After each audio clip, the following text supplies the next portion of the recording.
Sama-sama tayong magiging saksi!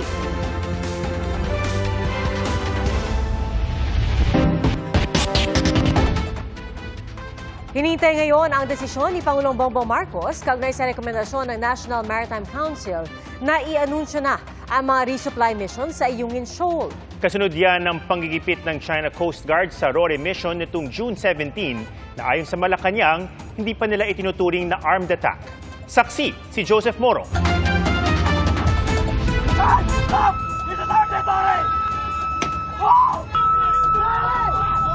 Matapos ang marahas na komprontasyon ng mga Pilipinong sundalo at China Coast Guard sa Ayungin Shoal noong June 17, inirekomenda na ng National Maritime Council tuloy ang mga rotation and resupply mission sa BRP Sierra Madre.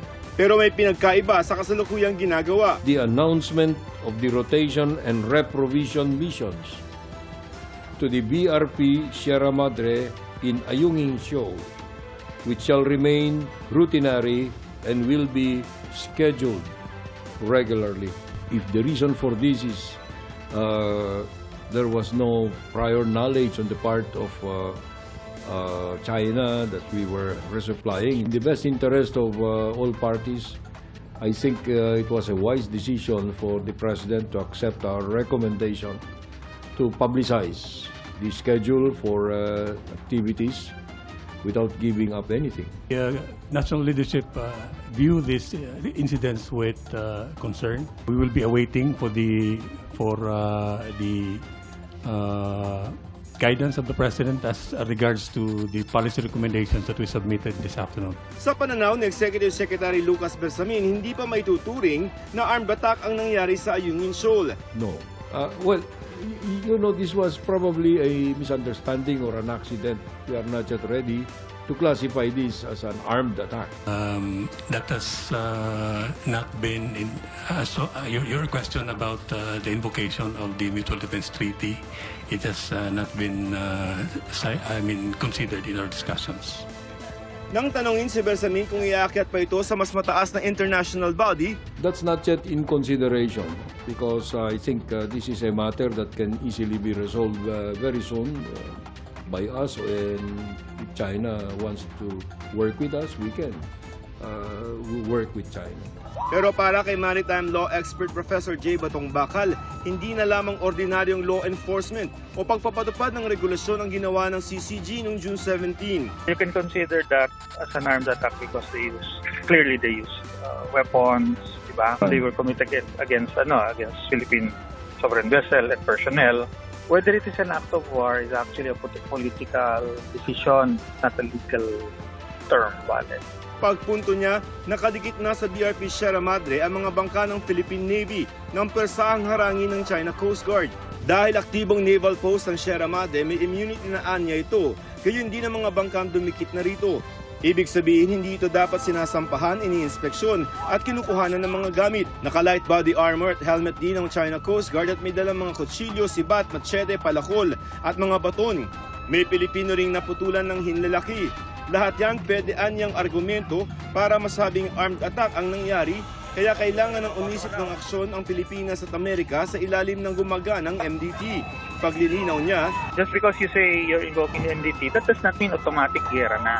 Yun yung misconception ng mga tao eh. Masyadong simplistic. May iba pang pwedeng aksyon laban sa China sa ilalim ng MDT. Whether it's economic, diplomatic, political. Bali may obligation ng US na tulungan tayo ngayon. Anong klaseng tulong yon? Pag-usapan pa nila. Maaari rin daw maningil ng danyos ang Pilipinas para sa mga ninakaw at sinirang gamit ng China Coast Guard mula sa mga sundalong Pilipino. Pwede raw yan sa ilalim ng United Nations Convention on the Law of the Sea. Kailangan i-establish mo yun, saka kailangan din mag-decide ano yung magiging process for getting that. Nang tanungin ng media ang Chinese Embassy kung nasaan ang mga armas, sinabi nitong ginawa lamang nila ang mga kinakailangang hakbang na naaayon umano sa batas para pangalagaan ang kanilang sovereignty. Sa issue naman ng MDT, sabi ng Chinese Embassy, walang karapatan ng Amerika na makialam dahil hindi sila kasama sa maritime issues ng China at Pilipinas. Bago ang Rory mission sa Ayungin Shoal, nagkaharap din ang CCG at mga tropa sa BRP Sierra Madre noong June 12. Sa videong ito mula sa State News Agency ng China, lula ng rubber boat ang mga Pinoy habang pinapaalis ng mga Chino.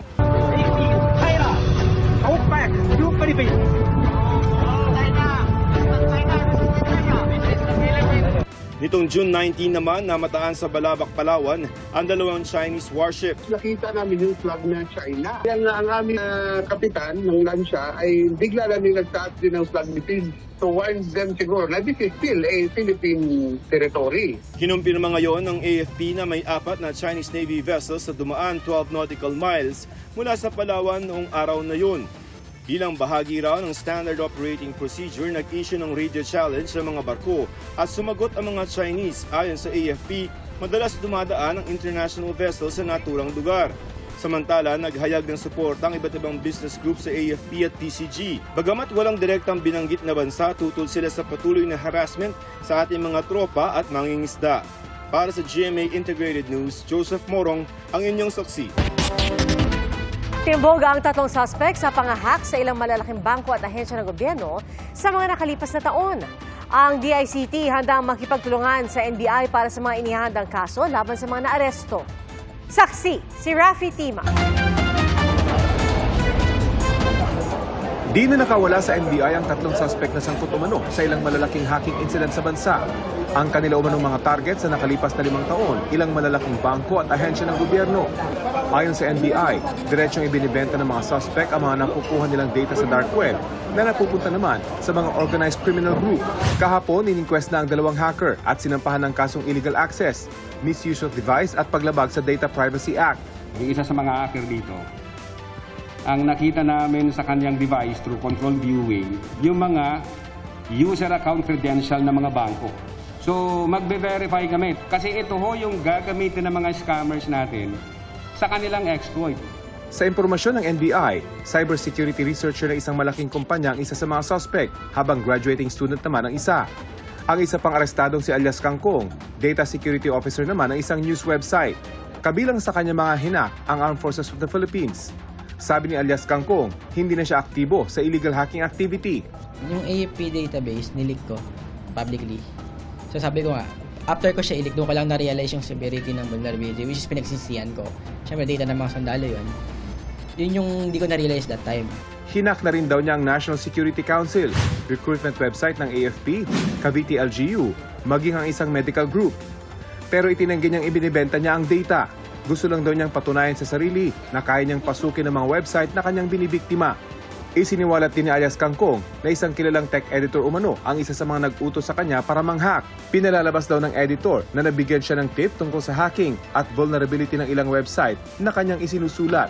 May sulat o paano? Directly, indirectly. Minsan, depende sa kasabi niya eh. So minsan sabi siya, oy, check mo nga to. Find vulnerabilities. Tapos kung meron, marireport ko sa kanya. Ang kanyang pinaparatangan, si Manila Bulletin Tech Editor Art Samaniego na mariin namang itinanggi ang mga alegasyon. Never ako nag-utos ng kung sino man para lang sa content. So kasi against yan sa principle ng journalism. Ayon kay Samaniego, hindi siya ang unang nag-ulat kaugnay ng AFP hacking incident. Ang iba naman daw niyang isinusulat, hindi si alias Kangkong ang hacker. Pero sa hacking ng One Sambayan, si alias Kangkong nga raw ang nagbigay ng detalye. So ang ginawa ko nung nalaman ko na may vulnerability, tinawagan ko kagad yung kakilala kong mga taga-One Sambayan. Hindi ko pa sinulat ng June 12. Nung nalaman ko na na-fix na nila, sinulat ko siya ng June 13. Sabi ng NBI, maglalabas sila ng subpoena kay Samaniego bilang bahagi ng investigasyon. Sa isang pahayag, sinabi ng Manila Bulletin na tumatalima sila sa batas. Ipinag-uutos din nila sa kanilang mga empleyado na sumunod sa batas. Inaasahan daw nila na maiuukol sa kanilang mga empleyado ang kanilang mga karapatan. Ang One Sambayan naman, ikinatuwa ang pagkakahuli sa taong nasa likod ng pag-hack sa kanila noon, gayon din sa iba pang ahensya ng gobyerno. Umaasa raw silang mapapanagot din ang iba pang sangkot dito. Para sa GMA Integrated News, Rafi Tima ang inyong saksi. Arestado sa entrapment operation sa Cebu ang 2 suspect sa pangingikil ng 1 milyong piso sa isang babae. Kapalit ng pera ang pagbura sa pribadong video ng biktima. Saksi si Alan Domingo ng GMA Regional TV Balitang Bisdak. Muna inyong gidawat nga money. Pagtanggap ng envelope na may lamang 200,000 pesos agad dinagib. You were informed already sa inyong rights. na maoperatiba ng NBI ang suspect. Ang dalawang suspect may ka-meet up pala sa loob ng isang mall. Hindi nila inakala na kasama na pala ng complainant ang maoperatiba ng NBI. Ayon sa NBI, nagpasaklulo sa kanila ang isang babaeng biktima matapos humingi ng 1 million pesos kapalit sa pagbura ng pribadong video nito. Hindi lang umano ito ang unang beses na naghingi ng pera ang dalawang suspect. Magkakilala ang biktima at dalawang suspect. Yes, magkailan ni sila.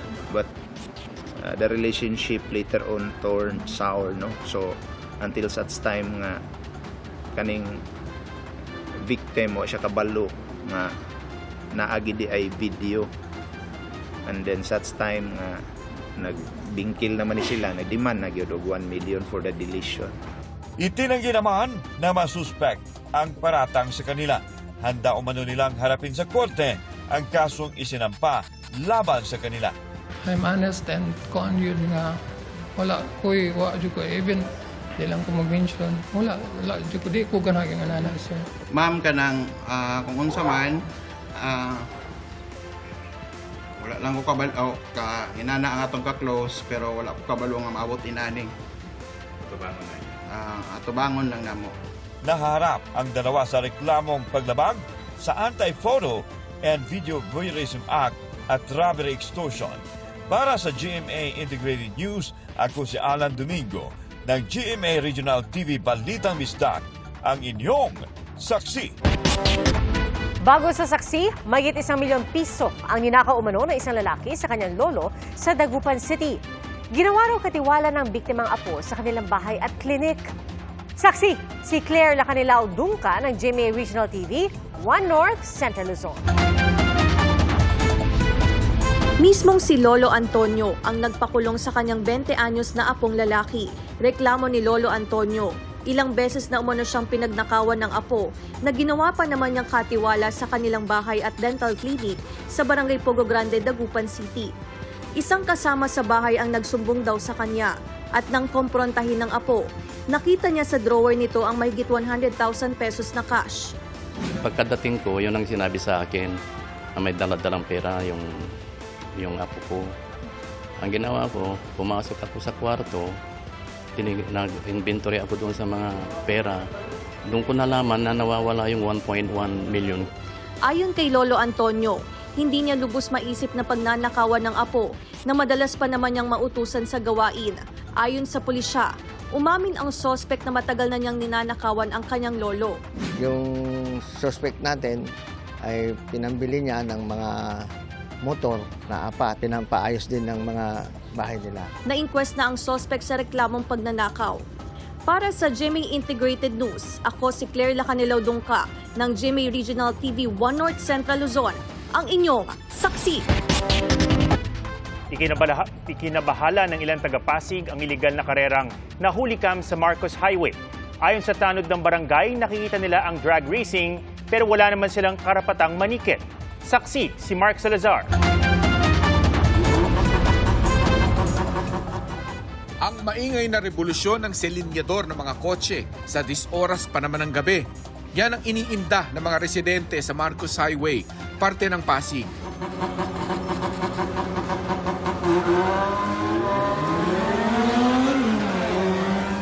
At ang paghataw ng mga nagda-drug racing, peligroso sa kalsada. Isang napuno ng residente ang kumuha ng video at nagsumbong sa pulisya kahapon. At about mga siguro 1 to 2 a.m. sir, bali tumawag po yung talk natin galing sa 911. Allegedly is nagkaroon daw ng drug racing sa may Marcos Highway. Then immediately naman is yung police natin is nag-responde doon sa area. Nung time na nandun yung tropa, nagtakbuhan. So siguro natakot. So yun, pagdating ng tropa doon is may dalawang motor na naiwan. Ang mga kasabwat na nakamotor ang tagaharang ng iba pang motorista para maklear at maging racetrack ang Marcos Highway. Nakikita sila ng mga tanod ng barangay pero hindi naman daw sila deputized para manikit ng traffic violation. Kadalasan sir, minsan pag wala nang doon sa may kabila, walang tao, doon sila bumabanat sisimula. Kahapon nabulabog ng pulis, dadaanan, nagtakbuhan. Siguro binabantayan din siguro ang mobile natin every time na iikot. Siguro nagpupulasan din pag nakalayo na, doon sila dumadali mag-drag racing. Malawak ang nasasakupan ng Pasig Police Substation 8 at 15 pulis lamang sila kada shift. 3 barangay po sir nakasakop ng area natin. Pero hindi naman natin napapabayaan sir yung Marcos Highway na yan kasi yun nga, strategic place po yan, mga establishment na maraming tao. Sa impounding area na ito, dinala ang 2 inabandonang motorsiklo na mga involved sa drug racing. Naridim na ng isa ang motor niya at pinagbayad siya ng 4,400 pesos na multa sa paglabag sa Anti-Drug Racing Ordinance ng Pasig. Wala pang lead sa 2 kotse na mismong nangarera dahil hindi nakunan sa viral video ang kanilang mga plaka. Maliban sa multang 4,400 para sa Anti-Drug Racing Ordinance violation, nahaharap din ang kanilang mga driver sa multang 2,000 pesos para sa reckless driving. Nag-backtracking kung makakaano tayo possible na mas malapit-lapit na CCTV doon sa pinangyarihan. Para sa GMA Integrated News, Mark Salazar, ang inyong saksi. Good news po sa mga bumabiyahe sa rutang Cavite-Parañaque. Mas mabilis na po ang biyahe dahil sa bagong bukas na Cavitex C5 Link Sukat Interchange. At libre pa po ang toll sa loob ng 1 buwan. Saksi, si Tina Panganiban Perez. Alas 6 ngayong gabi nang buksan sa publiko ang Cavitex C5 Link Sukat Interchange. At ayon kay Pangulong Marcos na nanguna sa inauguration ceremony, malaki ang maitutulong ng interchange para mabawasan ang oras ng biyahe. Motorists will now be able to travel smoothly, safely, and conveniently from Cavitex R1 to Sukat, Parañaque within just 5 minutes. It is a dramatic improvement from the usual 1-hour travel time via existing public roads from Kawit, Cavite. At ang good news pa, 30 araw na walang babayarang toll dito. Sa unang tansya, mahigit 20,000 na mga sasakyang makikinabang dito kada araw. I now invite my fellow Filipinos to take advantage of our expressways. Experience firsthand the ease and convenience that these roads will bring to our daily lives. Pinangunahan din ng Pangulo ang groundbreaking ceremony para sa Cavitex Calax Link na mag-uugnay sa Cavitex at Cavite-Laguna Expressway at ang Cavitex C5 Link Segment 3B na mag-uugnay sa Cavitex Parañaque at C5 Road Taguig. Pabibilisin din ito ang biyahe mula naman Cavitex Parañaque hanggang C5 Road Taguig kapag natapos na sa 2025 ang Cavitex C5 Link Segment 3B. We expect that the travel time from Cavitex R1 expressway section to Slex C5 Road will greatly be reduced from what is now 40 minutes to 10 minutes. Ang inaasahang tulong sa mga motorista, mararamdaman din kahit sa negosyo at ekonomiya. And that will again be to the benefit of our small businessmen, to our farmers, and all of those who require transportation for their livelihood. Para sa GMA Integrated News, Tina Panganiban Perez, ang inyong saksi. Ginisa sa pagdinig sa Pampanga ang mga kinatawan ng PORAC at PAGCOR sa kung sino ang may jurisdiction sa sinalakay na PORAC-POGO Hub. Sa kaso naman ng POGO sa Bamban, formal nang inihabla para sa qualified human trafficking si suspended Mayor Alice Guo at 13 iba pa. Saksi, si Saliman Refat. Bukod sa scamming activities, natuklasan sa sinalakay na POGO Hub sa Bamban, Tarlac ang halos 800 dayuhan at Pinoy roon. Ang ilang nasagip, biktima umano ng pananakit at human trafficking. Kasama ito sa mga basehan ng reklamong qualified human trafficking na inihaina ng PAOK at PNP-CIDG laban kay suspended Bamban Mayor Alice Guo at 13 iba pa. Binanggit sa reklamo na alias daw ni Mayora ang Guo Waping na nasa mga dokumentong hawak ng Bureau of Immigration at isiniwalat ni Senador Win Gatchalian. Lumabas ang mga ebidensya dito tulad ng kanyang fact na siya ang nag-apply doon sa dating Pogo, doon sa dating Nolo, no? Sa Nolo from the local government. Lumabas din ang kanyang involvement doon sa lessor company. Mga pangalan niya na lumulutang sa mga sabi-sabi mga dokumento na nahanap na sa Pogo compound. Kasamang inireklamo ang business partners ni Guo, kabilang ang isang fugitive sa China, 2 sangkot sa money laundering case sa Singapore, at officers at incorporators ng Baofu Land Development, Hongsheng Gaming at Zunyuan Technology. Dawit din si dating Technology and Livelihood Resource Center Deputy Director General Dennis Cunanan.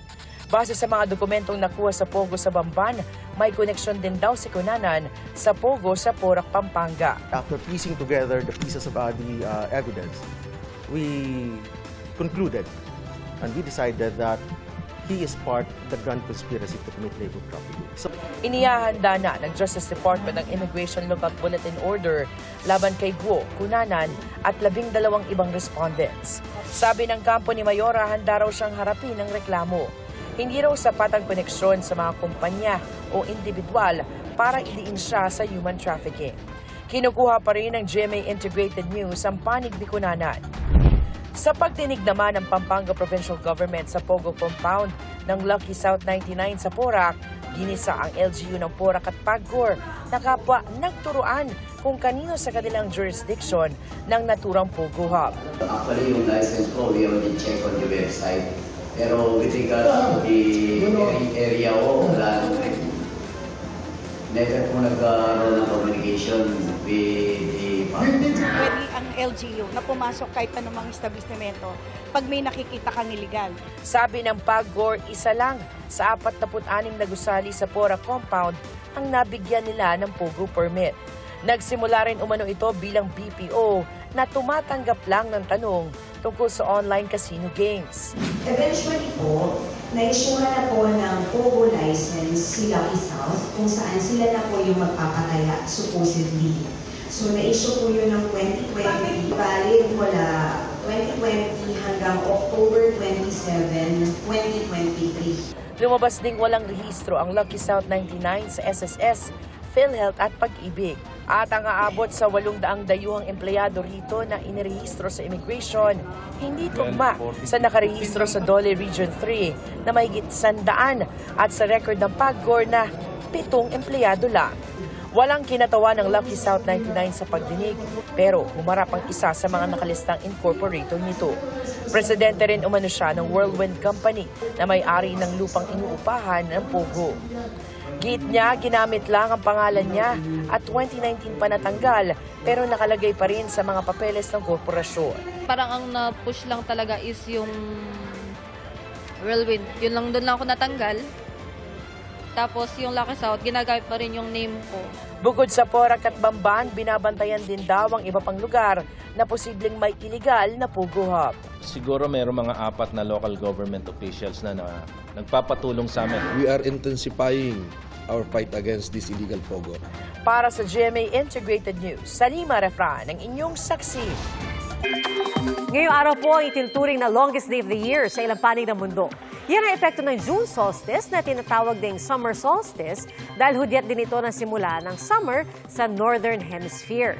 Umpisa naman ang winter sa Southern Hemisphere.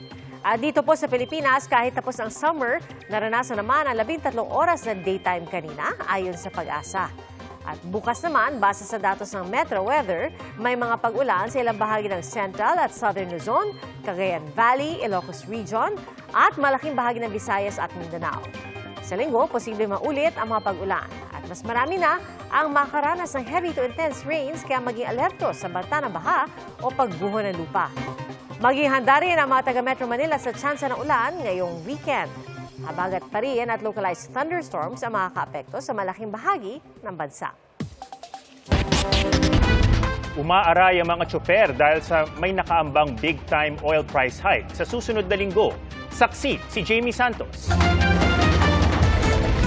Masakit na ang ulo ng mga motorista na nakausap namin sa pagbabudget ng gasolina o diesel.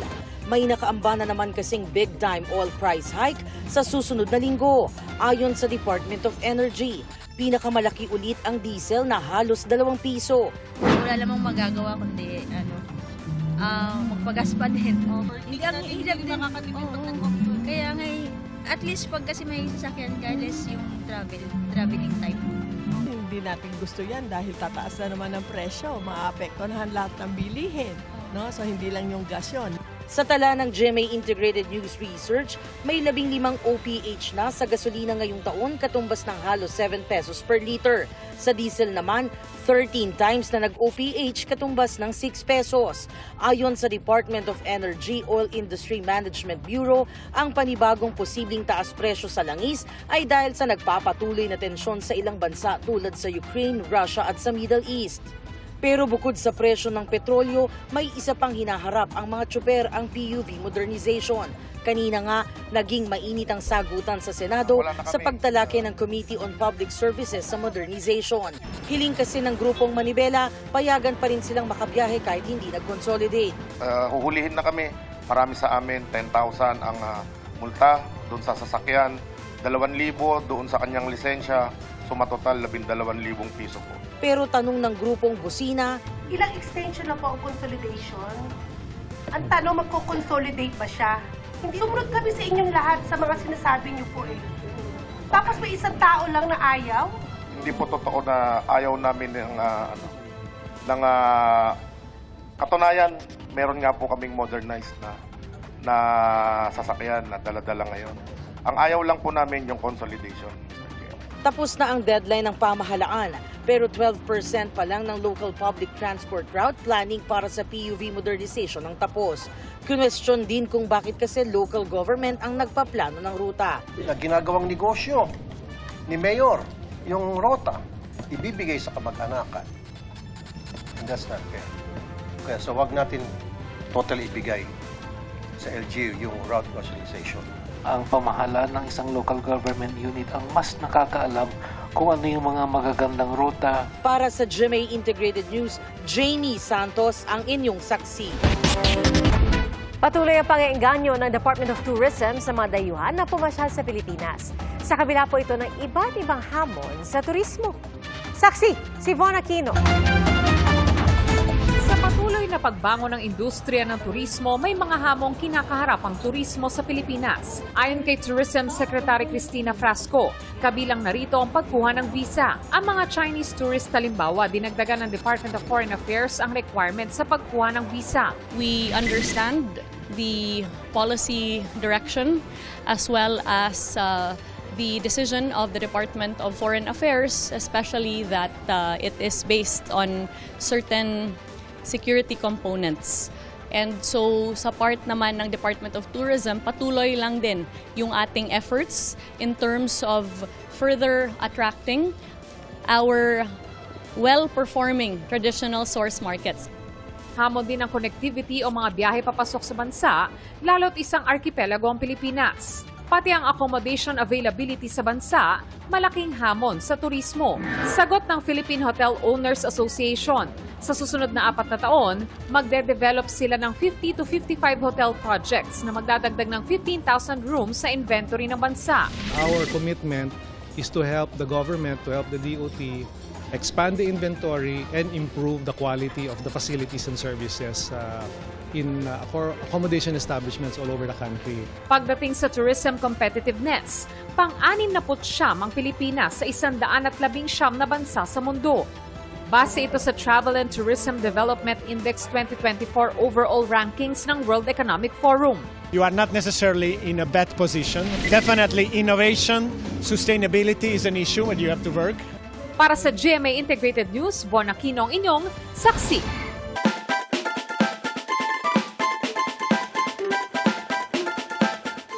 Hindi lang pang ulam, kundi pwede rin sangkap sa puto, cookies at empanada.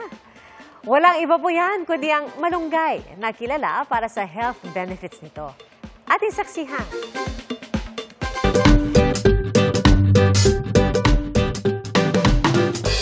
Saan mo madalas makitang isinasahog ang malunggay? Sa tinola? O sa munggo? Sa Lawag City, sa Ilocos Norte, hindi limitado sa ulam ang sangkap na malunggay. Presenting Malunggay Puto. Very nice and very delicious. Gawa yan sa dahon ng malunggay, harina, milk at butter mixture at keso. Unang ihahalo ang milk and butter mixture sa harina, saka isasala hanggang maging pino. Pagkatapos, idaragdag ang malunggay na dinurog sa blender. Lagyan ng toppings na keso. Isalang ang mixture sa steamer ng 15 minuto. At wala! Ready na ang malunggay puto. Perfect combination daw yan sa malunggay Mickey ngayong tag-ulan. Healthy isuna kasi pure na malunggay. Awanti halo ng artificial na food coloring. Healthy po siya. Lalo't aduubing haan nga mga gulay. Ibinida rin sa Malunggay Festival ang iba't ibang pagkain gawa rin sa malunggay. Mula sa empanada, fresh lumpia, ukoy, hanggang sa cookies na ang special ingredient, malunggay. Sabay-sabay itong nilantakan ng mga residente. Ang gulay na malunggay, isa sa mga inirekomendang gulay sa mga bata at mga buntis. Mayaman ito sa vitamins A, B at C, zinc, potassium at iron. Sa pag-aaral ng Food and Nutrition Research Institute o FNRI, nakatutulong ang malunggay para mabalanse ang blood sugar levels ng isang tao para labanan ang diabetes.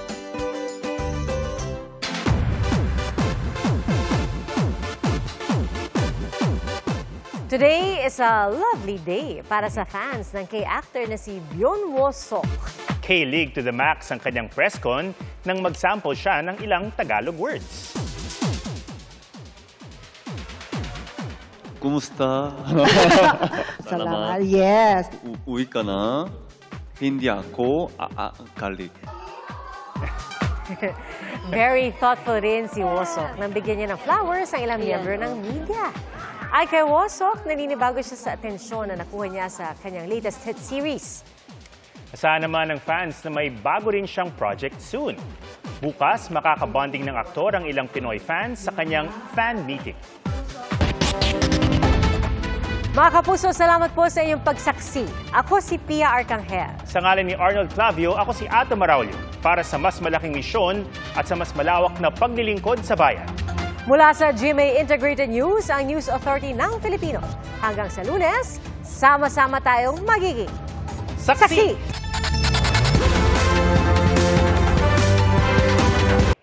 Mga kapuso, sama-sama tayong maging saksi! Mag-subscribe sa GMA Integrated News sa YouTube at para sa mga kapuso abroad, samahan niyo kami sa GMA Pinoy TV at sa www.gmanews.tv.